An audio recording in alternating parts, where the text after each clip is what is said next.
ప్రభు రక్షకుడైన యేసుక్రీస్తు నామంలో కూడొచ్చిన మీ అందరికీ కూడా నా హృదయపూర్వక వందనాలు తెలియజేస్తూ ఉన్నాను. గతించిన వారాల్లో మనం నీతి విషయంలో క్రైస్తవులు ఎదుర్కొంటున్నటువంటి సమస్యలు అనే విషయాన్ని ఆలోచన చేస్తూ గడిచిన వారం నుంచి విగ్రహారాధన అనే సమస్యలో క్రైస్తవులు ఏ విధంగా ఆలోచన చేస్తూ ఉన్నారనే విషయాన్ని మనం ఆలోచన చేస్తాం. అయితే లోకంలో ఉన్నటువంటి మనుషులు దేవుని యొక్క మహిమగా కీర్తించకుండా వాళ్ళు తమకు నచ్చినటువంటి విధానాల్లో ప్రతిమలను చేసుకొని వాటికి మొక్కారు అనే విషయాన్ని మనం చూడగలిగాం. అయితే దేవుడైతే తనను గురించి మనుషులకు విశదపరచడం అయితే తెలియజేయడం మానలేదు. ఆయన గురించి తాను ఏం చేశాడని అంటే తెలియపరుచుకున్నప్పటికీ కూడా మనుషులు దాన్ని ఏం చేయడం లేదు, గుర్తించట్లేదనే విషయాన్ని తెలియజేశాడు. ఈ విషయం ప్రాముఖ్యంగా ఎవరు అర్థం చేసుకోవాలనేది తెలియజేశాడు అని అంటే ఒకసారి యెహోషువ గ్రంథాన్ని కనుక మనం ఆలోచన చేయగలిగితే, యెహోషువ గ్రంథము 24వ అధ్యాయాన్ని కనుక మనం చూడగలిగితే, యెహోషువ గ్రంథం 24వ అధ్యాయాన్ని కనుక మనం చూడగలిగితే 14వ వచనం నుంచి ఇక్కడ మాట్లాడుతూ ఉంటాడు యెహోషువ యొక్క చివరి దశలో మాట్లాడుతున్నటువంటి మాట. కాబట్టి మీరు అంటే ఎవరు? ఇప్పుడు ఇజ్రాయేలీలు. ఇంకా పర్టికులర్గా చెప్పాలి అని అంటే ఇజ్రాయేలీలు ఐగుప్తులో ఉండగా బయటికి తెచ్చినప్పుడు వాగ్దానం ఇచ్చి ఆ వాగ్దానాన్ని నమ్మక నశించిపోయిన వారికి పుట్టినటువంటి పిల్లలు ఎవరైతే ఉన్నారో వాళ్ళతో మాట్లాడుతున్నటువంటి ఆ సెకండ్ జనరేషన్ అంటారు కదా, ఆ రెండవ తరంతో మాట్లాడుతున్నటువంటి విషయాలు మనకి ఇక్కడ కనబడుతూ ఉంటాయి. ఇంకా చెప్పుకోవాలంటే 2 మరియు తరువాత 3వ తరం కూడా కనబడుతూ ఉంటుంది. 2 మరియు 3వ తరాలు ఏమవుతూ ఉంటాయనంటే కనబడుతూ ఉన్నప్పుడు తెలియజేస్తూ ఉన్నాడు, మీరు యెహోవా యందు భయభక్తులు గలవారే. అంటే ఖచ్చితంగా పిన్ పాయింట్లో పెట్టి మీరు యెహోవా యందు అని అంటే ఇంకా యెహోవా ఏం చెప్తే వాళ్ళు ఏం చేయాలి, అదే చేయాలి. యెహోవా యందు భయభక్తులు గలవారే, ఆయనను నిష్కపటముగాను సత్యముగాను సేవించుచు. బాగా గమనించండి, మీ పితరులు నది అద్దరిని ఐగుప్తులో సేవించిన దేవతలను తొలగద్రోసి యెహోవానే సేవించుడి. అంటే క్లియర్ చేశాడు వీళ్ళకి, ఎట్టి పరిస్థితుల్లోనూ మీరు విగ్రహాల జోలికి వెళ్ళకూడదు అని ఎవరికి నేర్పుతూ ఉన్నాడు? ఇప్పుడు ఇజ్రాయేలీలకి. వాళ్ళ పక్కన ఉన్నటువంటి అమోరీలు పూజిస్తారా, అషూరీలు పూజిస్తారా, ఐగుప్తీయులు పూజిస్తారా, ఫిలిస్తీన్లు పూజిస్తారా, లేకపోతే మరొకరా ఎవరనేది వాళ్ళకి అనవసరమైన విషయం. కానీ తను జనులుగా ఏర్పాటు చేసుకున్నటువంటి ప్రజలు ఎవరైతే ఉన్నారో ఆ ప్రజలకి పర్టికులర్గా ఖచ్చితంగా ఆయన చెప్తున్నటువంటి విషయం, మీరు ఎట్టి పరిస్థితుల్లోనూ ఐగుప్తులోనూ సేవించిన దేవతలు అని చెప్పేసి కూడా అన్నాడు. అంటే నది అద్దరికి వెళ్ళి కనుక మీరు చూడగలిగితే, అంటే యూఫ్రటీస్ అవతల ఎవరు నివసించారు అని అంటే అబ్రహాము నివసించాడు. అబ్రహాము నివసించినటువంటి దేశం కూడా ఎలా ఉంది అని అంటే విగ్రహాలతో నిండి ఉంది. ఒకవేళ ఆ జనం లాంటి పరిస్థితుల్లో మీరు దేవుళ్ళు దేవతలను పెట్టుకుని పూజిస్తారేమో, అలాంటి వాటన్నిటిని కూడా విడిచిపెట్టండి అని చివరి దశలో యెహోషువ మొత్తుకుంటూ చెప్పినటువంటి విషయం. అంటూ ఉంటాడు 15వ వచనం, యెహోవాను సేవించడం మీ దృష్టికి కీడని తోచిన ఎడలా. అంటే ఎందుకు మాట్లాడుతూ ఉన్నాడు? యెహోవాను సేవించడం వీళ్ళకి కీడని ఎందుకు తోస్తుంది? ఎందుకనంటే ఈజీగా స్ప్లిట్ అయిపోతారు వీళ్ళు. ఎలాగనంటే దేవుడు ఇదే చేయండి అని అంటే అది చేసే మనుషులు వీళ్ళు కాదు. పోనీ ఇప్పుడు మనం దేవుడు ఇదే చేయండి అని అంటే చేసే జనమ మనం, క్రైస్తవులైనటువంటి మనం ఈరోజు క్రైస్తవ్యంలో విగ్రహారాధన ఎక్కడ ఉంది అని చెప్పేసి అని అంటారు కదా. మీకు బాగా అర్థమయ్యేలాగా చెప్తాను. ఇప్పుడు డిసెంబర్ 25 అని చెప్పేసి క్రిస్మస్ చేస్తూ ఉంటారు కదా. క్రిస్మస్ చేసే విషయంలో ఎవరు కూడా ఏమీ విగ్రహారాధన చేయరా క్రిస్మస్ అనే పేరుతో. అసలు క్రిస్మస్ ఏమైనా బైబిల్ ఎక్కడైనా బోధించిందా? వద్దు అని అన్నాడు అని అంటే వద్దంతే. ఇప్పుడు ఇజ్రాయేలీల్ని ఐగుప్తులో నుంచి తెచ్చి ఆయన కానాను దేశంలో ప్రవేశపెట్టిన తరువాత వాళ్ళకి యెహోషువ ద్వారా ఆ దేశాన్ని జయించి అప్పగించిన తరువాత వారికి క్లియర్గా చెప్తున్నటువంటి విషయం ఏంటి అని అంటే, ఈ దేశంలో ఈ దేశ జనులు చేసినట్లుగా నా జనమైనటువంటి మీరు నాకు చేయడానికి వీలు లేదు. ఎందుకు వీలు లేదు అని కనుక మీరు అడిగితే, ఇప్పుడు ఇజ్రాయేలీలకి వీలు లేదు, ఇప్పుడు క్రైస్తవులైన వారికి వీలు లేదు. ఎందుకు లేదు అని అంటే గలతీయులకు రాసినటువంటి పత్రికను ఒకసారి స్టడీ చేయండి. గలతీయులకు రాసినటువంటి పత్రికను కనుక మనం స్టడీ చేయగలిగితే ఇక్కడ చాలా స్పష్టంగా ఇక్కడ అన్యులలో నుంచి క్రైస్తవుల్లోనికి వచ్చిన వారందరిని గురించి కూడా మాట్లాడుతూ ఉంటాడు. మాట్లాడి 8వ వచనంలో కనుక 4వ అధ్యాయం 8వ వచనంలో మనం చూడగలిగితే చెప్తూ ఉంటాడు, ఆ కాలమందైతే మీరు దేవునిని ఎరుగని వారే అంటే అంతకుముందు ఎవరైతే నిజమైన దేవుడు ఉన్నాడో ఆ దేవుణ్ణి వాళ్ళు ఏం చేయలేదు, తెలుసుకోలేదు. ఎరుగని వారే నిజమునకు దేవుళ్ళు కాని వారికి దాసులై ఉంటారు. కానీ ఇప్పుడు మీరు దేవునిని ఎరిగిన వారును మరి విశేషముగా దేవుని చేత ఎడగబడిన వారునై ఉన్నారు గనుక బలహీనమైనవియు నిష్ప్రయోజనమైనవియునైన మూలపాఠముల తట్టు మరలా తిరగనేలా మునుపటి వలె వాటికి దాసులై ఉండా గోరనేలా మీరు దినములను బాగా గమనించండి, మాసములను, ఇంకేంటి ఉత్సవ కాలములను, సంవత్సరములను ఆచరించుచున్నారు. అంటే వీళ్ళు గతంలో ఎలాగైతే వాళ్ళ విశ్వాసంలో ఉండేటటువంటి ఆ ఆచార వ్యవహారాలు ఉన్నాయో వాటిని కూడా తెచ్చి ఎక్కడ ఆచరిస్తూ ఉన్నారు? ఇప్పుడు క్రైస్తవ్యంలో. మీరు ఇజ్రాయేలీలను కూడా చూడగలిగితే వాళ్ళు ఏదైతే ఐగుప్తులోనూ లేకపోతే ఆ ప్రాంతాల్లో నేర్చుకున్నారో ఆ విధానాలు తెచ్చి దేవుని దగ్గర పెట్టి ఇదే యెహోవా, ఈ దేవుడే మమ్మల్ని నడిపిస్తున్నాడని ఒక దూడబొమ్మను చేసి ఎలాగైతే ఆరాధించేవారో ఇప్పుడు కూడా క్రైస్తవులు లోకంలో ఉన్న అన్నీ తెచ్చి ఎక్కడ పెడుతూ ఉన్నారు? క్రైస్తవ్యంలో పెడుతూ ఉన్నారు. మీకు బాగా అర్థమయ్యేలాగా చెప్తాను. అంటే ఎవరు తిట్టుకోకపోయినా నాకు అనవసరం, నేను చెప్పాలనుకున్నది మాత్రం స్ట్రైట్గా చెప్తాను. ఇప్పుడు విజయవాడ కనకదుర్గ అమ్మవారి కొండ ఉంది. విజయవాడ కొండ మీద ఎవరున్నారు? కనకదుర్గ అమ్మవారి కొండ ఉంది. పక్కన ఎవరున్నారు? మరియమ్మ గారు. ఇప్పుడు అక్కడ కొబ్బరికాయలు కొడతారు, ఇక్కడ కొబ్బరికాయలు కొడతారు. ఇప్పుడు అక్కడ తలనీలాలు సమర్పిస్తారు, ఇక్కడ తలనీలాలు సమర్పిస్తారు. అక్కడ అంటిపళ్ళు ఇస్తారు, ఇక్కడ అంటిపళ్ళు ఇస్తారు. ఇప్పుడు ఇక్కడ మెట్లెక్కి వెళ్తారు, అక్కడ మెట్లెక్కి వెళ్తారు. ఏంటి వ్యత్యాసం? మీకు చాలామందికి క్రైస్తవ్యంలో ఉన్నటువంటి ఒక నమ్మకం ఏంటి అనేది కనుక మీరు ఆలోచన చేయగలిగితే, విజయవాడలో మొక్కిస్తే మా బిడ్డకి ఏం జరుగుతుంది? మంచి జరుగుతుంది. ఒక ఆయన తన భార్య ప్రెగ్నెంట్ అని చెప్పేసి బాగా జుట్టు పెంచుకున్నాడు, ఈ గడ్డం కూడా బాగా పెంచుకున్నాడు. పెంచుకుంటే ఏంటి జుట్టు గడ్డం తీయట్లేదు, ఏంటి విషయం? ఏమన్నా నోషేవ్ నవంబర్ అని ఉంటుంది. నోషేవ్ నవంబర్ ఏమీ కాదు కదా, నవంబర్ నెల కాదు అది. అంటే నోషేవ్ నవంబర్ అని ప్రపంచంలో ఒకటి ఉంది. నోషేవ్ అని అంటే షేవ్ చేయరు నవంబర్ నెల అంతా. అది ఒక పద్ధతిగా లోకంలో ఆచరించే ఒక విధానం. కొంతమంది దానికి సరదాగా ఎడిక్ట్ చేసే వాళ్ళు కూడా ఉంటారు. ఇప్పుడు అలాంటిది కూడా కాదు కదా. ఏంటి అని అంటే, మా భార్య ప్రెగ్నెంటు, పిల్లోడు పుట్టే వరకు జుట్టు తీస్తేనే కానీ గడ్డం తీస్తేనే కానీ నాకు మంచి జరగదని నేను అనుకుంటున్నాను. కాబట్టి మాకు ఎప్పుడైతే బిడ్డ పుడతాడో అప్పుడు మేరీమాత కొండకెళ్ళి ఏమిస్తానో తలనీలాలు ఇస్తాను. అంటే ఎవరికి ఇస్తాడట? మేరీమాత. ఓకే, ఇప్పుడు మేరీమాతను గురించి అసలు బైబిల్ ఏం చెప్తుంది? పోనీ క్రీస్తు ఏం చెప్పాడు? ఇది ఎప్పుడైనా స్టడీ చేస్తుంటారు అసలు మనుషులు? ఒకవేళ కనుక మీరు లూకాసు వార్త 11వ అధ్యాయానికి వెళ్తే, జనానికి ఇది అర్థమైనా అర్థం కాకపోయినా అసలు మరియమ్మకి భారతదేశానికి సంబంధమే లేదు. ఆవిడ ఒక దేవతగా కొలవండి దేవుని యొక్క గ్రంథం మనకి ఎప్పుడూ తెలియజేయనే లేదు. కానీ మన వాళ్ళు ఏం చేస్తూ ఉంటారు? ఒకవేళ కనుక మీరు ఇక్కడ బాగా చూడగలిగితే లూకాసు వార్త 11వ అధ్యాయము 14వ వచనం నుంచి సందర్భం ఏంటి అని అంటే, మూగదయ్యం ఒకటి ఉంటే దాన్ని క్రీస్తు ప్రభు ఏం చేస్తాడనంటే వెళ్ళగొడతాడు.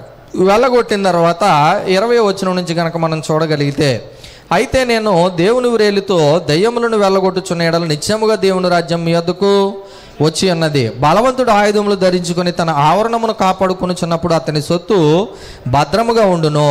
అయితే అతని కంటే బలవంతుడైన ఒకడు అతని పైబడి జయించవచ్చును. అతడు నమ్ముకొనిన ఆయుధములన్నిటినీ లాగుకొని అతని ఆస్తిని పంచిపెట్టను. అంటే ఏమంటాడనంటే, బలహీనుడైన వాడిని బలవంతుడు ఏం చేస్తాడనంటే జయిస్తాడు అని చెప్పేసి ఆయన చెప్తున్నటువంటి విషయం.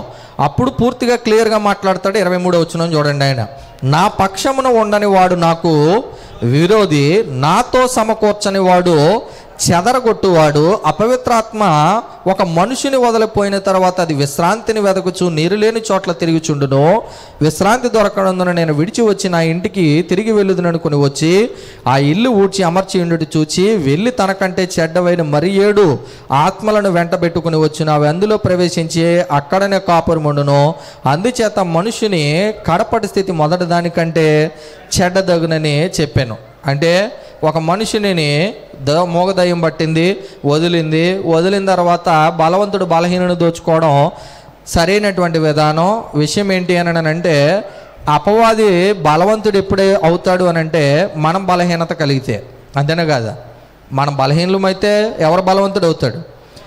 ఇప్పుడు ఆయన కంటే బలవంతుడు ఎవరు? ఇప్పుడు క్రీస్తు ప్రభు. నాతో ఉంటే మీరు క్షేమంగా ఉంటారు, నాతో కనుక మీరు ఉండకపోతే చెదరగొట్టబడతారని కూడా ఆయన చెప్పాడు. ఇప్పుడు ఒకవేళ కనుక మీరు అవకాశం ఇస్తేనే అది ఏం చేస్తుందనంటే మీలోనికి ప్రవేశిస్తుంది. ఎంతగా చెప్పాడు అని అంటే ఒకటి కాదు, రెండు కాదు. ఒకవేళ కనుక నువ్వు ఖాళీగా ఉంటే ఎన్ని దయ్యాలు వస్తాయట? మరి 7 చెడ్డ దయ్యాలు నీలోనికి ప్రవేశిస్తాయి. కాబట్టి మీరు వాటి జోలికి వెళ్ళకండి, నాతో ఉండండి, నాతో సమకూర్చండి అని ఆయన అంటూ ఉండగా 27వ వచనంలో జరిగిన సందర్భం ఏంటంటే ఆయన ఈ మాటలు చెప్పుచుండగా, బాగా గమనించండి, ఆయన ఈ మాటలు చెప్పుచుండగా ఆ సమూహములోనున్న ఒక స్త్రీ ఆయనను చూచి, నేను మోసిన గర్భమును నీవు కుడిచిన స్థానములను ధన్యములైనవని కేకలు వేసి చెప్పగా, ఆ సమూహంలో ఉన్న ఒక స్త్రీ ఎవరి గురించి పొగుడుతుంది? యేసుక్రీస్తు గురించా, మరియమ్మ గురించా? మరియమ్మ. అయ్యా, నిన్ను కన్న స్త్రీ గొప్పది, నువ్వు పాలు తాగిన తల్లి చాలా గొప్పది అని చెప్పి గట్టిగా పెద్ద పెద్ద కేకలు వేసుకుని ఆమె చెప్తా ఉంది. చెప్పంగానే యేసుప్రభు అంటున్నాడు చూడండి 28, ఆయన కాదంటలేదు, మళ్ళీ అవును కానీ అంటే దాని అర్థం ఏంటి? కానీ అని అన్నారంటే దాని అర్థం అక్కడితో ముగిసిపోయిందనా, ఇంకేమన్నా ఉందనా? అవును అని ఆయన ఆపేస్తే బాగానే ఉండేది. కానీ అని మాట్లాడుతూ అంటున్నాడు, దేవుని వాక్యము విని దానిని గైకుని వారు మరీ ధన్యులని అంటే చెప్పకనే చెప్పాడు. నువ్వు నా తల్లికి ఇచ్చిన గౌరవం మంచిదే, కానీ దానికంటే విలువైంది ఏది అని అంటే వాక్యాన్ని విని దాన్ని గైకుని వాడు మరీ ధన్యుడు అని అన్నాడు. ఇప్పుడు వాక్యమే చెప్తుంటాం. మరియమ్మ తల్లి కొండ అనేది లేదు, అక్కడ మొక్కేవాల్సిన పని లేదు, కొబ్బరికాయ కొట్టాల్సిన పని లేదు అని చెప్తున్నాం. ఇప్పుడు నిజంగా దాన్ని ఒప్పుకుంటారా? ఇప్పుడు క్రైస్తవంలో విగ్రహారాధన లేదని మీరు అంటారా? ఒకవేళ కనుక మీరు డిసెంబర్ నెల వస్తే ఖచ్చితంగా మీరు చూడండి, మొత్తం కొండ మీద ఉన్నదంతా వెలిగిపోతూ ఉంటుంది. అక్టోబర్ నెల వస్తే కనకదుర్గమ్మ వారి ప్రాంతం అంతా వెలిగిపోతే, డిసెంబర్ నెల వస్తే ఆ కొండ అంతా ఎవరితో వెలిగిపోతుంది? ఇప్పుడు లైట్లు మరియమ్మ గారితోటి. రీసెంట్గానే భీమవరం అన్నయ్య అని ఒక ఆయన, అన్నగారు అని అంటారు, ట్రైన్లో వెళ్తూ ఉంటే నా పక్క సీట్లోనే ఉన్నాడు.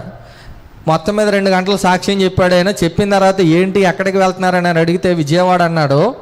చివరికి ఆపుకోలేక ఒక విషయం చెప్పాడు, హోలీ ల్యాండ్ కడుతున్నాను అన్నాడు. అక్కడ ఏ ల్యాండ్? హోలీ ల్యాండ్, పరిశుద్ధ స్థలం కడుతున్నాడు. పరిశుద్ధ స్థలం అసలు కొత్త నిబంధన ప్రకారం ఏమన్నా ఉందా? కడితే సంఘాన్ని కట్టాలి, అంతేగాని ఏం కట్టడానికి లేదు. నేను హోలీ ల్యాండ్ కడతా, లేకపోతే హిల్ ల్యాండ్ కడతా, ఆ ల్యాండ్ కడతా, ఈ ల్యాండ్ కడతా అని అంటే కుదరని పని. దేవుని యొక్క గ్రంథం ద్వారా తెలుస్తుంది మనకి. కానీ ఈరోజు క్రైస్తవులు ఎందుకో తెలియదు. కానీ మీకు ఇంకా చెప్పాలి అని అంటే వీళ్ళ మాట మీద వీళ్ళే నిలబడరు అనడానికి మీకు బాగా చెప్తాను చూడండి. డిసెంబర్ 25 యేసుక్రీస్తు పుట్టినరోజు అని ఒక డేట్ నిర్ణయించారు కదా. ఎప్పుడు చేస్తారు? ఇది వరకు డిసెంబర్ 20 తర్వాత మొదలుపెట్టి వాళ్ళు రావాలి వీళ్ళు రావాలని అనుకునేవారు. అది కాస్త డిసెంబర్ 1కి జరిగింది. మొన్న సంవత్సరం అయితే నవంబర్ 21 నుంచే మొదలుపెట్టారు. నవంబర్ 21 నుంచి మొదలు పెడితే జనవరి 30 వరకు క్రిస్మస్లు నడుపుతూనే ఉన్నారు. అందులో ఇదివరకు అయితే ఒకటే క్రిస్మస్ ఉండేది. ఇప్పుడు semi Christmas, grand Christmas, children Christmas, youth Christmas, women Christmas, ఆ క్రిస్మస్, ఈ క్రిస్మస్. అసలు క్రిస్మస్ అనే పదం ఎక్కడ లేదు. లేని దాన్ని చేసేదాన్ని ఏమంటారు? ఇప్పుడు లేని దాన్ని సృష్టించే మాయా విగ్రహము అని అన్నాడు దాన్ని బైబిల్లో. అంటే ఇప్పుడు చేసేదంతా ఏంటి? ఒకవేళ కనుక మీరు చూడగలిగితే రోమన్ దేవతలు దేవుళ్ళ యొక్క ఆ కల్చర్లో నుంచి వచ్చింది క్రిస్మస్ అంటే తెలుసా? అంటే నియాసియా అనే ఒక సభలో వాళ్ళు ఏం చేశారని అంటే 326 ADలో వాళ్ళు ఒక నిర్ణయం చేశారు. కాన్స్టంటైన్ అనేటువంటి ఒక రాజు వచ్చి చేసిన పని ఏంటి అని అంటే క్రైస్తవులకు అనుకూలంగా మారాడు ఆయన. అంటే 1వ శతాబ్దం నుంచి క్రైస్తవులు హింసింపబడుతున్న అక్కడ దగ్గర నుంచి దాదాపుగా 3వ శతాబ్దం దాటి 4వ శతాబ్దం వచ్చే వరకు కూడా వాళ్ళకి ఏం అర్థం కాలేదు అని అంటే ఈ రాజ్యాన్ని, ఈ క్రీస్తుని ఎదుర్కోవడం మన వల్ల కాదు అని అర్థమైన తర్వాత ఇంకా మనం మద్దతు ఇస్తే ఎవరికి ఇవ్వాలి? క్రైస్తవులకి ఇవ్వాలని చెప్పి అక్కడ నుంచి తెచ్చి ఒక విగ్రహాన్ని ఏం చేశాడనంటే, అంటే ఒక పండుగని తెచ్చి ఏం చేశాడు అని అంటే క్రైస్తవ్యంలో కలిపాడు. మీరు ఒకవేళ 1వ శతాబ్దంలో బైబిల్ రాయబడిన కాలం అంతట్లో అపోస్తలులు కానీ సంఘము కానీ ఎక్కడ కూడా ఏం చేయలేదు.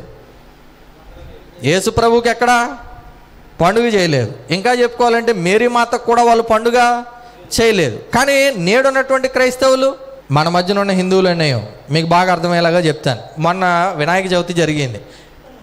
వీధుల్లో పెట్టుకున్నా, ఇంటింటికి పెట్టుకున్నా, ఎప్పుడు మొదలుపెట్టి ఎప్పుడు ముగించారు వాళ్ళు? ఏ రోజు అంటే ఆ రోజే, ఏ రోజు నిమజ్జనం అంటే ఆ రోజు నిమజ్జనమే, లేకపోతే ఇంకోటో వాళ్ళు ఏం చేశారు? ఇంకా మీరు కావాలంటే చూడండి, దసరా పండుగ వస్తుంది. దసరా పండుగ ఎప్పుడు ప్రారంభమవుతుందో ఎప్పుడు ముగుస్తుందో అక్కడే పెట్టి అక్కడే ముగిస్తారు. ఎంతమంది పెట్టుకున్నా, ఎన్ని వీధుల్లో పెట్టుకున్నా మన క్రైస్తవ్యంలో ఇదే చెయ్యాలి అని దేవుడు చెప్పినా కానీ చేయరు. అంటే నేను క్రిస్మస్ చేయమని చెప్పట్లేదు. అంటే క్రిస్మస్ అనేది ఒకటి పెట్టుకున్నా కూడా దాన్ని కూడా తిన్నంగా చేసే పని, అట్లీస్ట్ పెట్టుకున్న దాన్ని కూడా సరిగా చేయలేని ఒక విరుద్ధమైనటువంటి భావజాలం ఎందులో ఉంటుంది అని అంటే క్రైస్తవ్యంలో ఉంటుంది. కానీ ఈరోజు చాలామంది ఈ విషయాన్ని ఒప్పుకోరు. ఒకవేళ కనుక మనం దాన్ని ఒప్పుకున్నాము అని అంటే చెయ్యొద్దు అని అన్నారు కానండి అంటారు చాలామంది. కానీ అని అంటేనే ఉంది అక్కడ. బైబిల్లో ఎవరో చేయలేదు కానండి అంటారు, చేయలేదు కానీ అంటే ఇంకేమి లేదు అక్కడ. చెయ్యలేదు అని అంటే లేదు, ఉంది అని అంటే ఉంది. కానీ ఈరోజు ఏం చెప్పరు? మీరు ఇర్మియా గ్రంథకర్తను కనుక చూడగలిగితే చాలా స్పష్టంగా తెలియజేస్తాడు. 2వ అధ్యాయంలో కనుక మనం చూడగలిగితే 2వ అధ్యాయంలో ఆయన మాట్లాడుతూ ఉంటాడు. 2వ అధ్యాయము 9వ వచనం నుంచి కనుక మనం చూడగలిగితే, కావున నేను ఇక మీదట మీతోనూ మీ పిల్లలతోనూ వ్యాజ్యమాడేదను, ఇది యెహోవా వాక్కు అని తెలియజేస్తూ అంటాడు. కిత్తీల ద్వీపములకు పోయి చూడిడి, కేదారునకు దూతలను పంపి బాగుగా విచారించి తెలుసుకొనుడి, మీలో జరిగిన ప్రకారము ఎక్కడైనాను జరిగినదా? బాగా గమనించండి, మీలో జరిగిన ప్రకారం అంటే ఇజ్రాయేలీల్లో జరిగినటువంటి ప్రకారం ఎక్కడైనా జరిగిందా అని అంటూ 11వ వచనంలో అంటాడు, దైవత్వం లేని తమ దేవతలను ఏ జనమైనను ఎప్పుడైనాను మార్చుకునేనా? అయినను నా ప్రజలు ప్రయోజనము లేని దానికై తమ మహిమను మార్చేశారా లేదా? యెహోవా యొక్క మహిమను ఇజ్రాయేలీలు ఏం చేశారు? మార్చారు. క్రైస్తవులు యేసుక్రీస్తు యొక్క మహిమను ఏం చేశారు? మార్చారు. ఇంకా వాళ్ళకి నచ్చినట్టుగా ఇంకా మరియమ్మను పూజిస్తారా, డిసెంబర్ 25 అంటారా, ఇంకా లేకపోతే లెంట్ డేస్ 40 రోజులు వచ్చి, ఇంకా లెంట్ అంటే పరమ దారుణంగా ఉంటుంది. మీకు చెప్పాలని అంటే యాష్ వెన్స్డే అంటారు, భస్మ బుధవారం. యాష్ అంటే ఏంటి? బూడిద బుధవారం మొదలవుతుంది. ఎవడ పెట్టాడు అసలు బూడిద బుధవారం? అది కూడా 4th సెంచరీలోనే మొదలయ్యి క్రైస్తవ్యంలోనికి ప్రారంభమయ్యి విషయం ఏంటనంటే పౌర్ణమి అమావాస్యల్ని లెక్కలు కట్టి ఆ లెక్కల ప్రకారం యేసుక్రీస్తుని ఎప్పుడు సిలువేయాలో ఎప్పుడు తిరిగి లేపాలో అన్నీ నిర్ణయిస్తారనమాట వాళ్ళు. ఆయన ఆల్రెడీ ఏమయ్యాడు? పునరుద్ధరణుడైపోయాడు. ప్రారంభ శతాబ్దం క్రైస్తవ్యం అంతా దేన్ని ఆచరిస్తూ ఉంది? ప్రతి ఆదివారం ఆయన జ్ఞాపకం చేసుకునే కార్యక్రమం నేర్పించి ఆచరించి వాళ్ళు వెళ్ళిపోయారు. బైబిల్ మూసివేయబడింది. ఆల్రెడీ దాన్ని సీలు వేసి దేవుడు ఇందులో నుంచి ఒకటి కలపడం కానీ తీసేయడం కానీ లేదు అని రాసి పెట్టేశాడు. ఇప్పుడు వీళ్ళొచ్చి కలిపే ప్రోగ్రాము తీసే ప్రోగ్రాము మొదలుపెట్టారు. ఇప్పుడు ఇదంతా ఎటువైపుకి నడిపిస్తుంది అని అంటే విగ్రహారాధన వైపు. మీకు అవునన్నా కాదన్నా మీరు కావాలంటే చూడండి, మట్టలు పట్టుకొని ఎగురుతా తిరుగుతారు. ఏ మట్టలో? ఈత మట్టలో. ఎందుకు పట్టుకొని తిరుగుతున్నారు అని అడిగితే, ఇదిగో నీ రాజు వచ్చుచున్నాడని ఆల్రెడీ బైబిల్లో రాయబడి ఉంది కదా అని. ఆయన వచ్చినందుకు చేస్తారని ప్రవచనం ఉంది, చేశారు, అయిపోయింది. ఇప్పుడు మళ్ళీ నువ్వు కొత్తగా వచ్చి అసలు లెంట్ డేస్ లేవన్నదాన్ని లెంట్ డేస్ పెట్టి, లేకపోతే మీరు చూడండి మట్లాదివారం అని మీకు ఎక్కడైనా బైబిల్లో కనబడుతుందా? కానీ లోకంలో మట్లాదివారం కనబడుతుంది, గుడ్ ఫ్రైడే కనబడుతుంది, ఈస్టర్ కనబడుతుంది. యాస్ట్రో అనే ఒక దేవత పేరు మీద వచ్చినటువంటి పండుగ అది. ఇంకా మీకు ఆశ్చర్యం ఏంటి అని అంటే ఈస్టర్ బన్నీ ఎగ్స్ అని అంటారు. అంటే గుడ్డు పొదిగిన తర్వాత వసంతకాలంలో బిడ్డలను పెట్టేటటువంటి ఒక కార్యక్రమం ఉంటుంది. ఆ బన్నీ ఎగ్స్ అన్నీ కూడా వాళ్ళు ఏం చేస్తారు అని అంటే మన కల్చర్ కాదు, ఇది యూరోపియన్ కంట్రీ నుంచి వచ్చినటువంటి కల్చర్ ఇదంతా కూడా. వాళ్ళన్నీ కూడా సేకరించి వాటన్నిటిని కూడా వాళ్ళు అంటే పండుగగా ఆచరిస్తూ ఉంటారు, వసంతకాలాన్ని ఆచరిస్తూ ఉంటారు. అంటే వసంతకాలపు దేవతను ఆచరించేది ఏది అని అంటే ఈస్టర్. అంటే ఇప్పుడు ఈస్టర్ పేరుతో జరిగేదంతా ఏది? విగ్రహారాధన. క్రైస్తవ్యంలో విగ్రహారాధన లేదని ఎక్కడ చెప్పగలరు? నేను మొన్న కూడా చెప్పాను మీకు, ఇజ్రాయేలీల యొక్క ప్రారంభం అనేది దేవుణ్ణి అంటే ఆయన మహిమను మార్చకండి, ఆయనగా ఆరాధించండి అని చెప్పడం మొదలుపెట్టినప్పుడు వాళ్ళు 400 సంవత్సరాల తర్వాత వచ్చిన తర్వాత దేవుడు అంటే వాళ్ళ భావజాలం ఎలా ఉంది? విగ్రహం. అంతే తప్ప వాళ్ళు మహిమ, దేవుని యొక్క మహిమ, ఆయన ఆత్మస్వరూపం అనే ఆలోచన వాళ్ళకి లేదు. నేడున్నటువంటి క్రైస్తవ్యానికి కూడా మీరు కావాలంటే చూడండి, యేసుక్రీస్తు బొమ్మ యానం వైపు వెళ్తూ ఉంటే పెద్ద బొమ్మ నిలవబెట్టి ఉంటుంది. ఇంకా మీకు అమెరికా కూడా ఏదో కంట్రీ దానికి స్పాన్సర్ చేసింది, చాలా పెద్ద బొమ్మ ఉంటుంది. స్టాట్యూ ఆఫ్ లిబర్టీ అని అంటారు దాన్ని. ఇప్పుడు దానికి కూడా జనాలు మొక్కుతారా మొక్కరా? సిలువలు నిలవబెట్టి మొక్కుతారా మొక్కరా? వాటికి ఏంటి కొబ్బరికాయలు కొడతారా కొట్టరా? అంటిపళ్ళు పెడతారా పెట్టరా? క్యాండిల్స్ వెలిగించి చివరికి వాళ్ళు చేస్తారా చేయరా? చివరికి ఆకులు ఒక్కలు పంచి పెడతారా అని అంటే పూర్తిగా మన దేశంలో జరిగే ఆచారాలన్నీ పట్టుకొచ్చి ఎక్కడ పెట్టారు. ఇదంతా చేయమని దేవుడు ఎక్కడ కూడా ఆజ్ఞాపించలేదు. ఆజ్ఞాపించకపోయినా కానీ మనం ఏం చేస్తూ ఉన్నాం? అందుకే గల్తీలకు రాశాడు, మీరు దేవుణ్ణి ఎరగలేని స్థితిలో నుంచి ఎరిగిన స్థితిలోనికి వచ్చారు. వచ్చినా కూడా మీరు ఏం మొదలు పెట్టారని అంటే ఆ పాత విశ్వాసంలో ఉన్నటువంటి ఆచారాలు ఏవైతే ఉన్నాయో, మాసాలు, ఉత్సవాలు, కాలాలు, సంవత్సరాలు, వాటన్నిటినీ కూడా తెచ్చి అక్కడ పెట్టారు. తెచ్చి పెడితే తప్పేంటండి అని అంటారు చాలామంది. తప్పేంటి కాదు, తప్పున్నారా అని అంటారు కదా. దేవుడు దాన్ని తప్పున్నారు కూడా కాదు, ఇంకా ఎక్కువగానే ఎంచుతాడు. ఎందుకు అని అంటే ఆయన వద్దు అన్నాడు అని అంటే వద్దంతే. చెయ్యి అంటే చెయ్యి, వద్దు అని అంటే వద్దు. కానీ మాంతారా మనుషులు అని అంటే ఇంకా మీకు బాగా అర్థం కావాలి అని అంటే మొత్తం డిస్కో కల్చర్ అంతా కూడా ఇప్పుడు ఎక్కడికి వచ్చేసింది? క్రిస్టియానిటీలోకి వచ్చేసింది. ఎగిరి గొంతులేసే విధానం అంతా ఎక్కడ ఉంది ఇప్పుడు? ఓకే, ఇది ఒకప్పుడు ఎక్కడుండేదో తెలుసా? క్లబ్బుల్లో కాదు, డిసెంబర్ 25కి మెల్లిగా నాటకాలు అనేవి మొదలుపెట్టారా? మొదలు పెట్టలేదా? నాటికలు అనేవి మొదలుపెట్టారు. మీకు ఇంకా ఇందులో ఆశ్చర్యకరమైన విషయం ఏదో ఒకటి చెప్తాను చూడండి. దేవదూతలు వచ్చి అంటే చలి కాచుకుంటున్నటువంటి గొల్లల దగ్గరకు వచ్చి, ఇదిగో నేడు రక్షకుడు మీ కొరకు పుట్టి ఉన్నాడని చెప్పడానికి ఎవరికి డ్రెస్ వేసి దేవదూతలు అని చెప్పేవారు? ఆడపిల్లలకి వేస్తారా, మగపిల్లలకి వేస్తారా? మీరు గ్రంథం అంతా చదివి చూడండి. అది ఒకవేళ కనుక పురుషలింగంలోనే కనబడుతూ ఉంటుంది. అంటే పురుషులుగానే మీకు దేవదూతలు అందరూ ప్రత్యక్షమైనట్టుగా కనబడుతూ ఉంటారు. కానీ ఎక్కడ ఏ ఒక్క దేవదూత కూడా ఎలా కనబడ్డో తెలుసా? స్త్రీలాగా కనబడ్డావు. ఇంత అబద్ధాన్ని ప్రపంచానికి రుద్దినటువంటి పరిస్థితి ఎవరిదే? క్రైస్తవులు కాదా? మీరు దారుణమైన విషయం ఇదంతా కూడా. అంటే లేని విషయాలన్నిటినీ కూడా ఎవరు బుర్రలో పెడతారు? మనుషుల యొక్క బుర్రల్లో పెట్టి చివరికి దేవుని దగ్గరికి వచ్చిన తర్వాత కూడా మంచి నేర్పకుండా చెడే నేర్పినటువంటి పరిస్థితి ఎవరిది అని అంటే క్రైస్తవులది. నాటికలు అయిపోయిన తర్వాత తరంలో ఏమొచ్చింది అని అంటే బుర్రకథలు ఉండేది తెలుసా మీకు? అంటే వీళ్ళ నాటికలు వేసేదానికంటే ముందే ఉండేది అని అంటే బుర్రకథలో ఒకడు ఎవడుంటాడనంటే మధ్యలో ఒక కమీడియన్ ఉంటాడు. వచ్చిన దానికల్లా వంకర డైలాగ్ ఒకటి వేస్తే కింద ఉన్న వాళ్ళందరూ లేచి గొల్లుమని నవ్వాలని అంటే ఏం చేయాలి?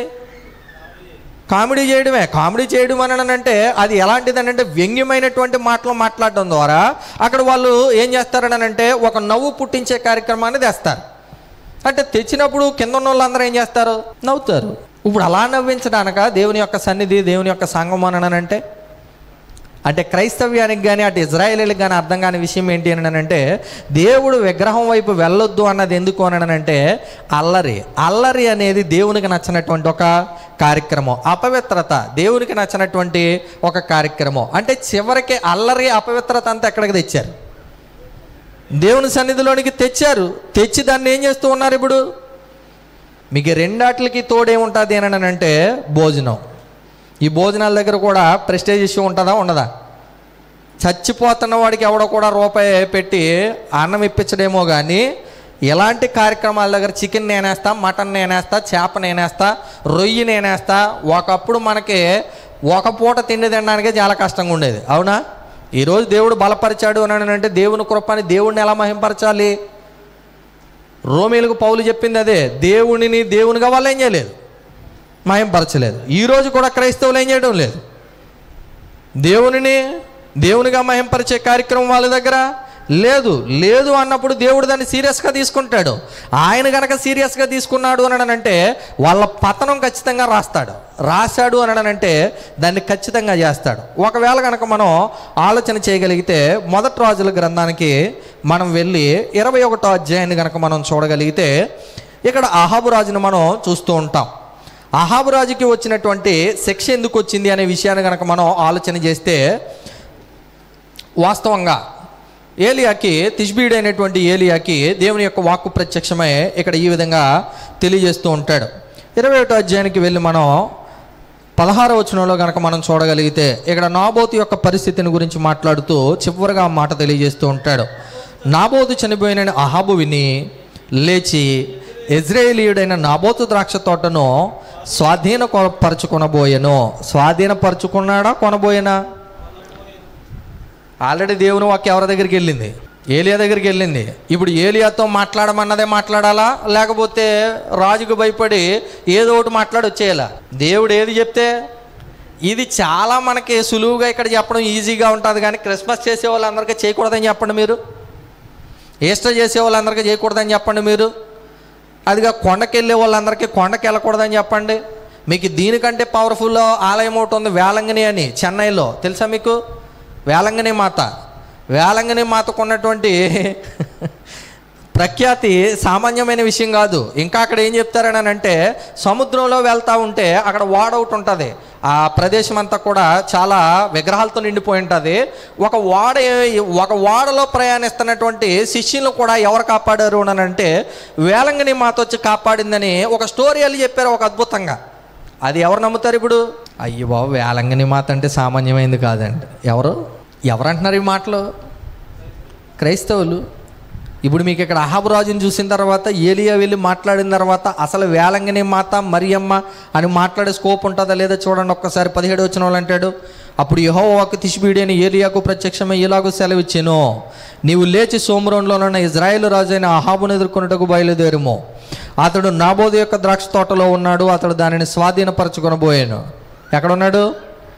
నాబోతు ద్రాక్ష తోటలో ఉన్నాడు. 19 అంటాడు, నీవు అతని చూచి ఇలాగూ ప్రకటించుము.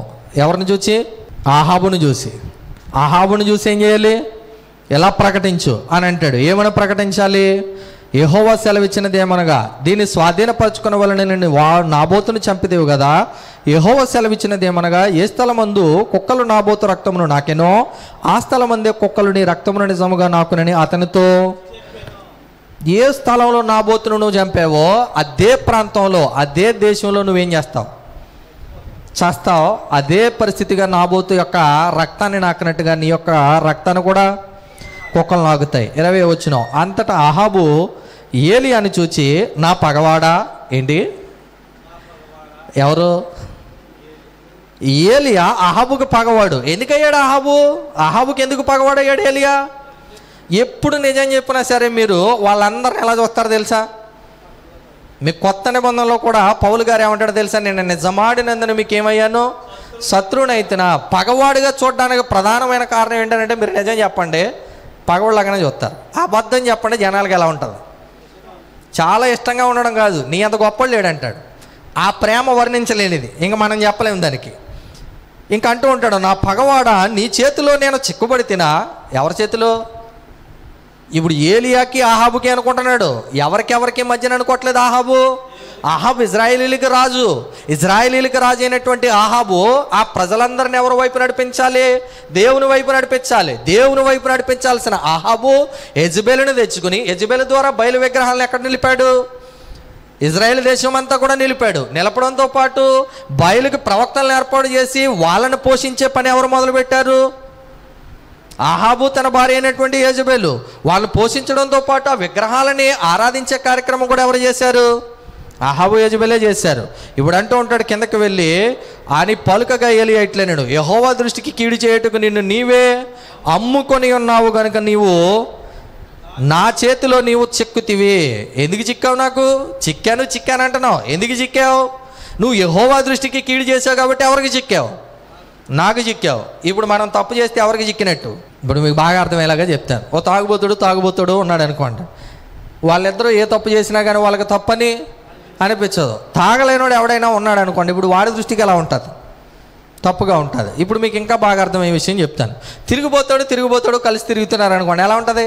ఏముండదు. అదే కనుక మరొకడు వచ్చి ఇలా చేయడం తప్పు అని అన్నాడంటే వాళ్ళిద్దరికి వీడు ఎలా కనబడతాడు? అబ్బేవాడు అస్సలు కరెక్ట్ కాదు, మనం చేసేది వాడు ఓర్చలేకపోతున్నాడు అని అంటారా అనరా?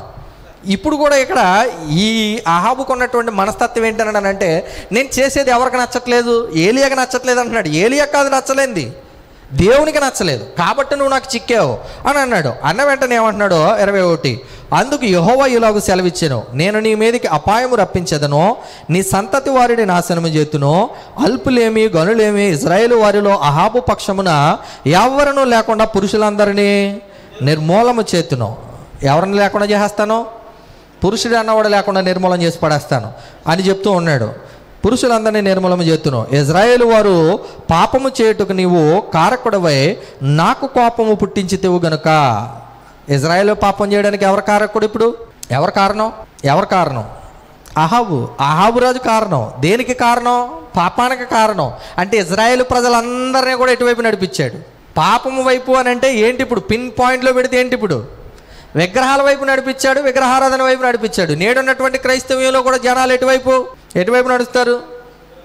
విగ్రహారాధన వైపే. అబ్బాయి మేమేం విగ్రహారాధన వైపు నడపట్లేదండి, మనం క్రీస్తు సంఘం కదా, మనం అలాంటి వాటి జోలికి ఎప్పుడు పోయేది లేదండి అని అంటారేమో.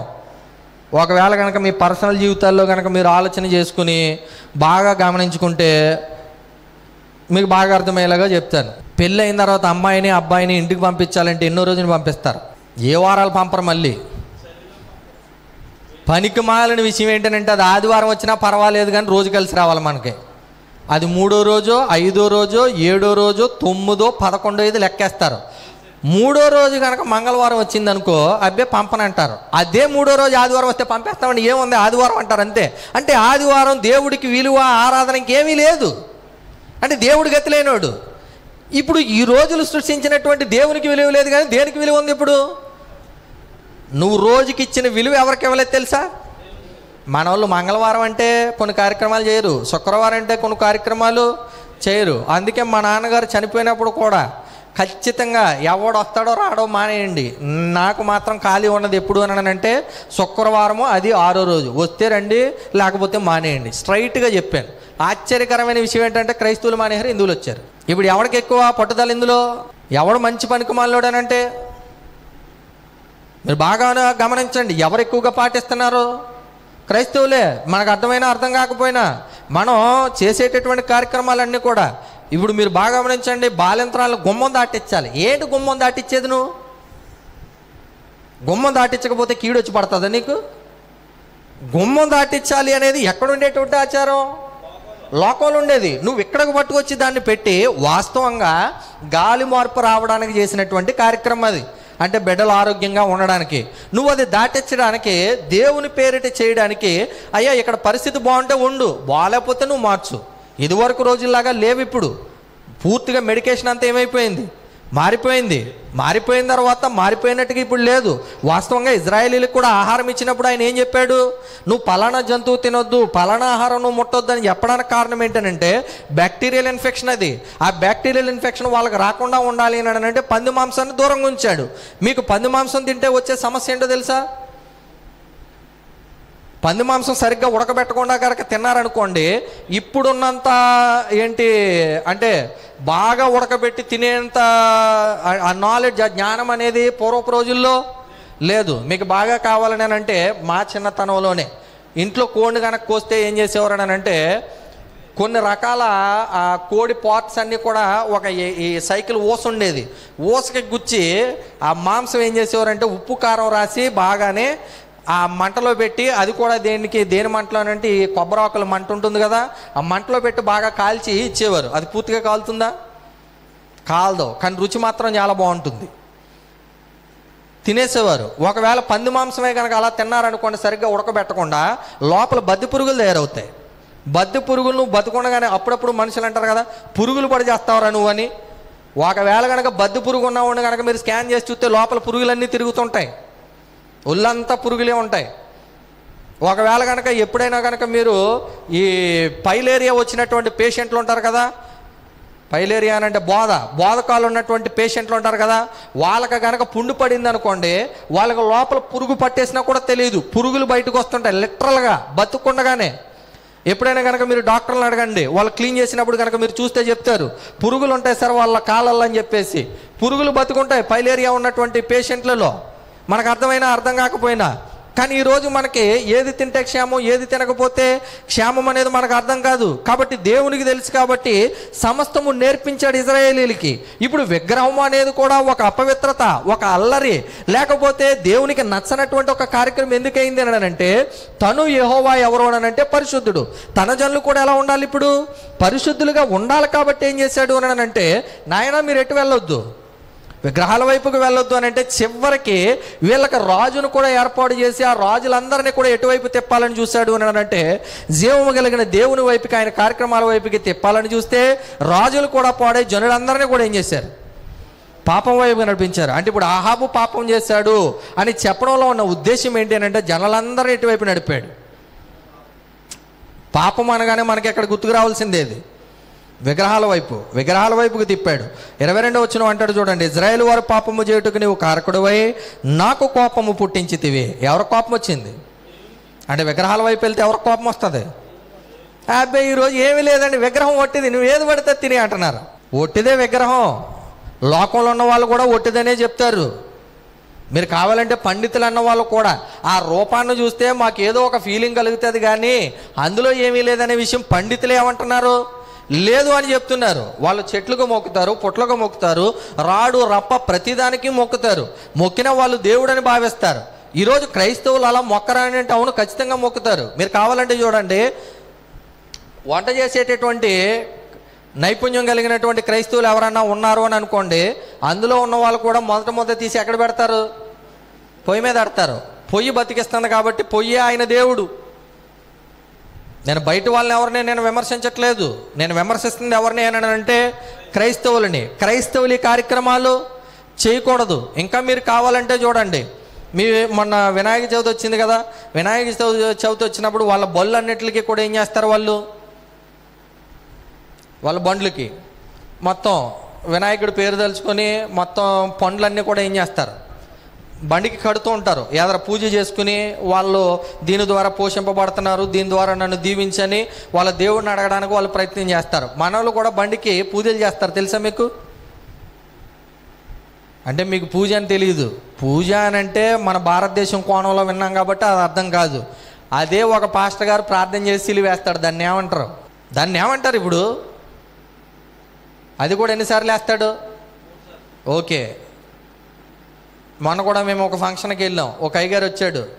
అందరూ దిగిపోయిన తర్వాత ఆ బిడ్డ మీద నెత్తి మీద ఈ బైబిల్ పెట్టి ప్రార్థన చేస్తున్నాడు. అంటే దాని అర్థం ఏంటి? ఇప్పుడు ఇందులో నుంచి ఏదో వెళ్తుందనే కదా దాని అర్థం. శతకోపం అని ఏదో అంటారు వాళ్ళు. వచ్చినోడి కల్లా ఏం పెడతారు? హైందవ ధర్మం ప్రకారం ఏం చేస్తారు? వాళ్ళు పూజ చేయించుకుంటే తల మీద అది పెట్టి దీవించిన తర్వాత ఏం చేస్తారు? హారతి ఏదో ఇస్తారో కళ్ళకు అద్దుకొని ఏదో చూస్తూ ఉంటారు.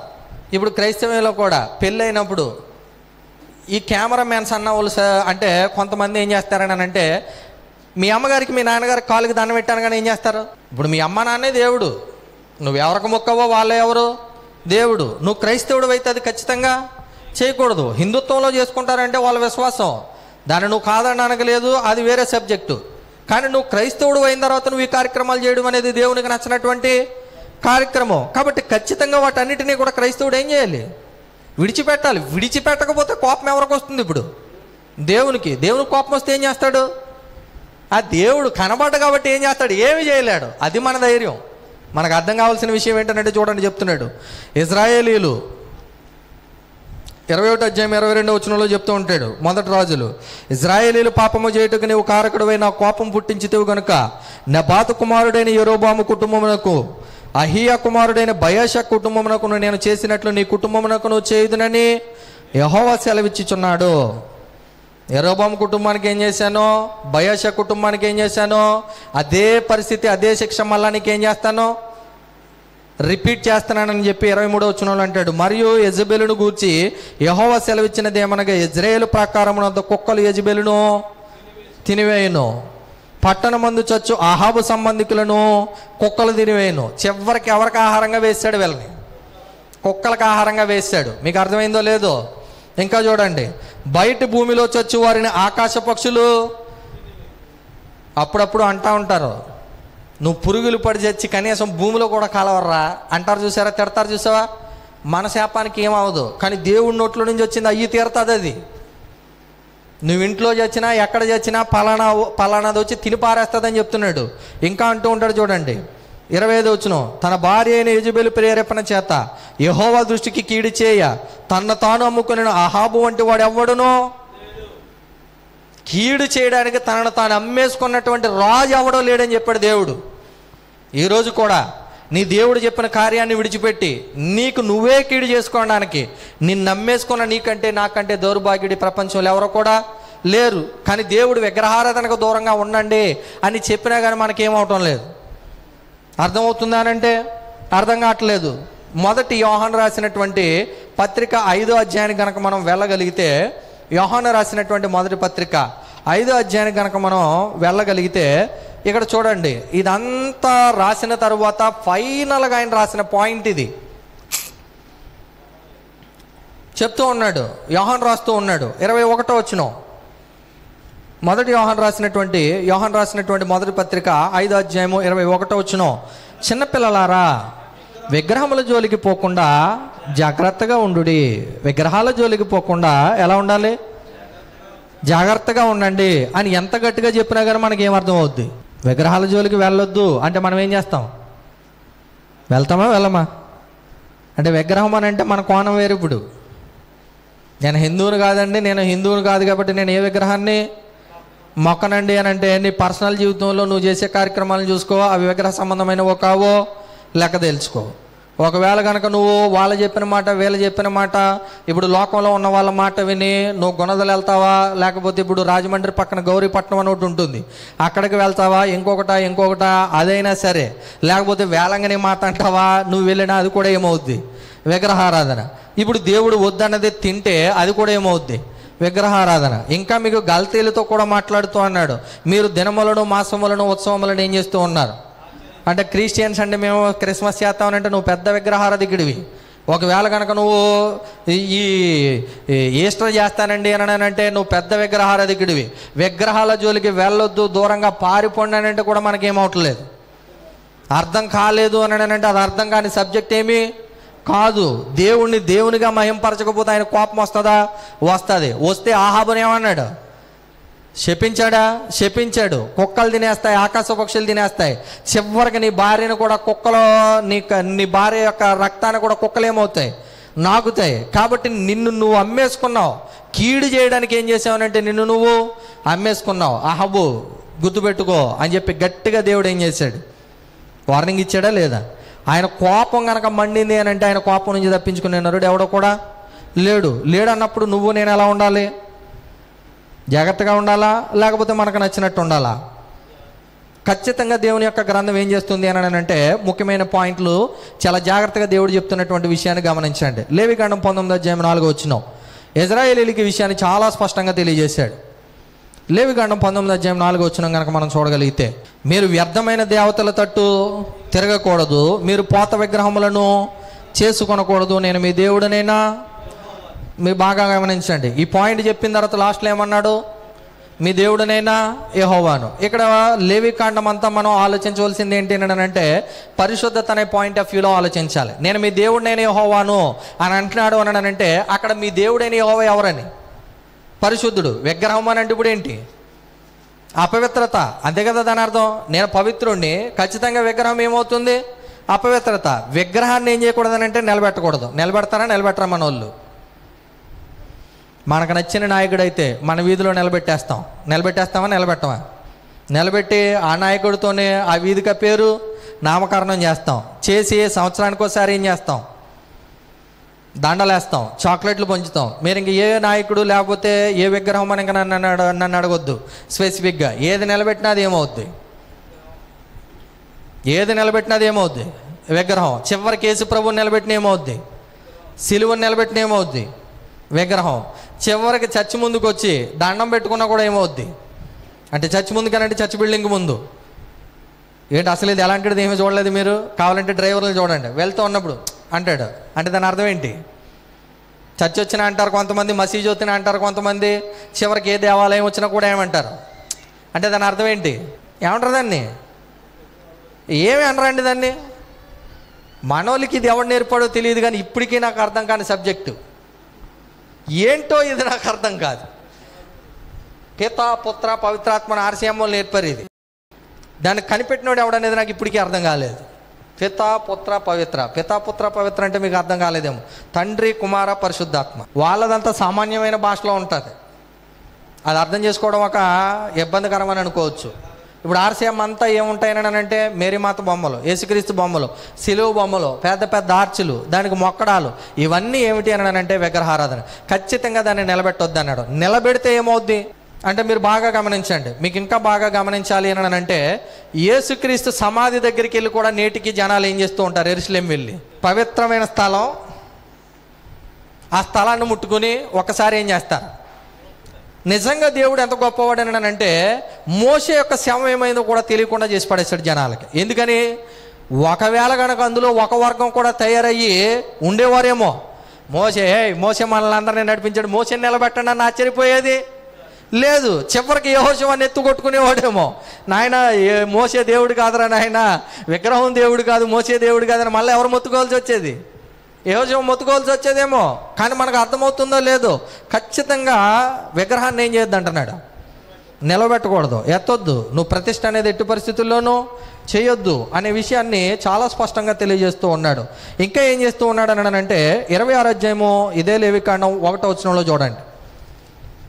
26వ అధ్యాయం 1వ వచనం, మీరు విగ్రహములను చేసుకొనకూడదు, చెక్కిన ప్రతిమను కానీ బొమ్మను కానీ నిలువబెట్టకూడదు, మీరు సాగిలపడుటకు ఏదో ఒక రూపముగా చెక్కబడిన రాతిని మీ దేశంలో నిలుపకూడదు, నేను మీ దేవుడినైనా. అంటే ఏ విగ్రహానికి నమస్కారం అనేది చేయకూడదు, అంటే ఆరాధన చేయడం అనేది ఏ విగ్రహానికి, నువ్వు ప్రతిమను నిలబెడితే మళ్ళా దానికి ఏం చేయాలి, ఆరాధన చేయవలసిన పరిస్థితి వస్తుందా రాదా. అందుకే ఇజ్రాయేలీకి స్పష్టంగా చెప్పాడు, నిలబెట్టొద్దు, దానికి ఆరాధన కూడా చేయొద్దు. ఇంకా ఏమంటూ ఉంటాడని అంటే 44వ అధ్యాయము యెషయా గ్రంథం, 44వ అధ్యాయం యెషయా గ్రంథానికి కనుక మనం వెళ్తే, యెషయా గ్రంథం 44వ అధ్యాయం 17వ వచనంలో తెలియజేస్తూ ఉంటాడు, దానిలో మిగిలిన భాగముతో తనకు దేవతగానున్న విగ్రహమును చేయించుకొనును, దాని ఎదుట సాగిలపడుచు నమస్కారము చేయించు, నీవే నా దేవుడు నన్ను రక్షింపమని ప్రార్థించును. అంటే విగ్రహానికి ఏం చేయకూడదు అని అంటే ప్రార్థించకూడదు, ఒకటి నిలబెట్టకూడదు, రెండోది ఆరాధన చేయకూడదు, మూడవది ప్రార్థన అనేది చేయకూడదు. ఇంకా ఏం చేయకూడదు అన్నాడంటే హోషేయ గ్రంథం 13వ అధ్యాయము 2వ వచనం, హోషేయ గ్రంథం దానియేలు తర్వాత ఉంటుంది, హోషేయ గ్రంథం 13వ అధ్యాయం 2వ వచనం, ఇప్పుడు వారు పాపము పెంపు చేయుదురు, తమకు తోచినట్టు వెండితో విగ్రహములను పోతపోయేదురు, అదంతయు పనివారు చేయు పనియే, వాటికి బలులు అర్పించువారు దూడలను ముద్దు పెట్టుకున్నాడని చెప్పుదురు. అంటే బలులను ఏం చేయకూడదు అంటే మీకు అర్థమవుతుందా, ఒక విగ్రహాన్ని కనుక నిలవబెడితే దానికి ఆరాధన చేయడం మొదలు పెడతారు, మొదలు పెట్టడంతో ప్రార్థన చేయడం మొదలు పెడతారు, చివరికి బలులు అర్పించే కార్యక్రమం, ఇదంతా దాన్నే చివరికి ఏమన్నారని అంటే జాతర అని చెప్పారు మనకు అర్థమయ్యే భాషలో. అదే బైబిల్ పరిభాషలో ఏమన్నాడనంటే ఉత్సవము అని అన్నాడు. ఇజ్రాయేలీలు అందరూ మోసే కొండ మీదకి వెళ్ళిన తర్వాత ఏం మొదలు పెట్టారు, ఉత్సవం చేయాలి. ఎవరికి, యెహోవాకి. ఏ యెహోవా, దూడ బొమ్మను చేసి దానికేం మొదలు పెట్టారని అంటే ఇదే యెహోవా ఉత్సవం చేయండి అని చెప్పి జనులు తినుటకును తాగుటకును ఆడుటకును లేచిరి. ఇంకా ఎప్పుడైతే విగ్రహం నిలవబెట్టారో ఆ విగ్రహ సంబంధమైన అపవిత్రత అంతా ఇక్కడికి వచ్చేసింది, ఇజ్రాయేల్ సమాజంలోనికి వచ్చేసింది. మీకు బాగా అర్థమయ్యే విషయం ఏంటి అని అంటే, ఇంకా మీరు బాగా నేర్చుకోవాలి అని అంటే విగ్రహం వైపు అసలు కన్ను కూడా ఎత్తకూడదు అన్నాడు. విగ్రహం వైపు ఏం చేయకూడదు, నీ కన్ను ఎత్తకూడదు అన్నాడు. ఎలా అంటే చూడకుండా ఎలా ఉంటామని అంటే కొన్నిసార్లు కొన్ని విగ్రహాల వైపు చూస్తే ఏముందండి అని అంటారు. అలాంటిదే నేను మీకు ఇందాక ఒకటి చెప్పాను, స్టాట్యూ ఆఫ్ లిబర్టీ. ఏమంటారు దాన్ని, స్టాట్యూ ఆఫ్ లిబర్టీ, అమెరికాలో నిలవబెట్టినటువంటి ఆ పెద్ద బొమ్మ, యేసుక్రీస్తు బొమ్మ. ఏమంటారు దాన్ని, ఒక బొమ్మ నిలవబెట్టారు కదా, ఆ బొమ్మను ఏమంటారు ఇప్పుడు, ఆ బొమ్మకు నమస్కారం చేయరు. ఇప్పుడు చూసి దాన్ని చూసి నేత్రాస అని అన్నాడు కదా, నేత్రాస కూడా ఏంటి ఇప్పుడు విగ్రహారాధన, పాపం, తప్పు, మనకు అర్థం కావట్లేదు. ఇంకా ఏమంటాడనంటే విగ్రహాలను వెతకూడదు అంటాడు. మీరు యెహెజ్కేలు గ్రంథం 18వ అధ్యాయం 6, 12 వచనాలు, 15, 33, 15వ వచనం, 33వ అధ్యాయం 25వ వచనం కూడా మీరు చూడండి. విగ్రహాన్ని ఎట్టి పరిస్థితుల్లోనూ కూడా ఏం చేయకూడదు అని అంటే స్తుతించకూడదు. కాబట్టి ఖచ్చితంగా విగ్రహం అనేది కనుక మొదలు పెట్టారు అని అంటే అది క్రైస్తవ్యంలో లేదు అని అంటే లేకుండా పోలేదు. అది యేసుక్రీస్తు బొమ్మల రూపంలో, మరియమ్మ బొమ్మల రూపంలో, సిలువ రూపంలో కూడా నేటికి అది ఏం చేస్తుందనంటే రాజ్యం వెళ్తుంది. మీకు బాగా గమనించాలి అని అంటే సినిమాల్లో కనుక ఒక దయ్యం వచ్చింది అని అంటే ఏం చూపిస్తాడు వాడు. మీరు ఇంగ్లీష్ పిక్చర్స్ ఎప్పుడు చూడలేదా, ఏమీ తెలియనట్టుగా ఏమీ చూడొద్దు, కానీ చూసినప్పుడు సిలువను చూపిస్తాడు, అంతే కదా. మెల్ల ఉన్న సిలువను చూపిస్తే ఏం పారిపోద్ది, సిలువను చూపిస్తే దయ్యం పారిపోద్దని ఎక్కడ ఉంది బైబిల్లో? ఇది విగ్రహమే. మీకు ఇంకా కావాలంటే మన సైడ్ అయితే ఉంగరాలు చేసుకుంటారు. ఉంగరాలు చేసుకుని ఏదన్నా మంచి జరిగింది అనుకో అంటాడు. ముద్దు పెట్టుకోవడం అని అంటే ఆరాధన. కుమారుని ముద్దు పెట్టుకునుడి అని చెప్తాడు. కీర్తనల గ్రంథం 2వ అధ్యాయంలో ఏం చెప్తాడు? కుమారుని ముద్దు పెట్టుకున్నాడు. కుమారుని ముద్దు పెట్టుకోవడం అని అంటే ఆరాధన. ఆయన ఆరాధించండి అని చెప్తున్నాడు. ఈరోజు నువ్వు సిలువను ముద్దు పెట్టుకుంటే దేనికి ఆరాధన చేసావు? సిలువకి. మనకు అర్థమవుతుందో అర్థం కావట్లేదు. కాబట్టి ఇజ్రాయేలీయులని గట్టిగా హెచ్చరించిన విధానం కానీ, నేడు క్రైస్తవంలో ఉన్నటువంటి వారిని హెచ్చరించిన విధానం కానీ, ఇటు గలతీల్లో ఉన్నటువంటి పత్రికలో మనం చూసిన, కొరింథీల్లో చూసిన, ఎఫెసీల్లో చూసిన, అన్యజనుల్లో నుంచి దేవుని వైపుకి వచ్చినటువంటి జనాలందరూ ఆలోచన కూడా ఎక్కడ తిరుగుతుంది అని అంటే విగ్రహం వైపు తిరిగేటటువంటి పరిస్థితులు కనబడతాయి. మీరు బాగా గమనించినట్లయితే ఒకసారి యెహోషువ గ్రంథానికి వెళ్ళి మనం చదువుకుని ముగించడానికి ప్రయత్నం చేద్దాం. ఒకసారి కనుక మనం చూడగలిగితే యెహోషువ గ్రంథం 24వ అధ్యాయానికి మనం వెళ్ళి 14వ వచనం చదువుదాం. కాబట్టి మీరు యెహోవా యందు భయభక్తులు గలవారే, ఆయనను నిష్కపటముగాను సత్యముగాను సేవించుచు మీ పితరుల నది అద్దరిని ఐగుప్తులోను సేవించిన దేవతలను తొలగదొరిసి యెహోవానే సేవించుడి. అంటే ఖచ్చితంగా ఇజ్రాయేలీలందరికీ ఈ విషయాన్ని చెప్పి యెహోషువ ఏమయ్యాడని అంటే మరణించాడు. మరణించిన తర్వాత జరిగిన సందర్భం ఏంటి తెలుసా? మీరు న్యాయాధిపతుల గ్రంథం అంతా చదవండి. చదివినప్పుడల్లా వాళ్ళకి న్యాయాధిపతిని పంపిన కారణం ఏంటో తెలుసా? వాళ్ళ విగ్రహం వైపు తిరగడం, వాళ్ళు ఏదో ఒక పాపం చేయడం. దేవుడు మళ్ళీ ఒక న్యాయాధిపతిని ఏం చేశాడు? పంపించడం, విడుదల చేయడం. ఇదే పని వాళ్ళకి, ఇదే పని. నేడు కూడా క్రైస్తవ్యంలో ఇదేమీ తక్కువ కాదు. కాబట్టి ఖచ్చితంగా ఆలోచన చేయండి. యోహాను కూడా తన పత్రికను రాస్తూ తెలియజేస్తూ ఉన్నాడు, చిన్నపిల్లలారా విగ్రహముల జోలికి పోకండి, వాటి నుంచి దూరంగా పారిపోండి అనే విషయాన్ని తెలియజేస్తున్నాడు. కాబట్టి విగ్రహ సంబంధమైన అపవిత్రతకి క్రైస్తవులకి చాలా జాగ్రత్త అనేది అవసరం. కాబట్టి ఖచ్చితంగా విగ్రహాల విషయంలో ప్రతి క్రైస్తవుడు ఎలా ఉండాలి? జాగ్రత్తగా ఉండాలా? అవసరం లేదు. ఎందుకనంటే అది అపవిత్రతకి సాదృశ్యంగా దేవుడు తెలియజేసినటువంటి విషయం. కాబట్టి ఖచ్చితంగా విగ్రహ సంబంధమైనటువంటి అపవిత్రతను మనం దూరం చేసుకుని దేవుని యొక్క మాటను మనం గైకునేటటువంటి వారంగా ఉండాలని మీకు తెలియజేస్తూ నేను హెచ్చరించుకుంటూ మిమ్మల్ని హెచ్చరిస్తూ ఉపయోగిస్తున్న మీకు అవకాశం ఇచ్చిన అధ్యక్షులకు నా హృదయపూర్వక వందనాలు తెలియజేస్తూ ముగిస్తూ ఉన్నాను. అందరికీ వందనాలు.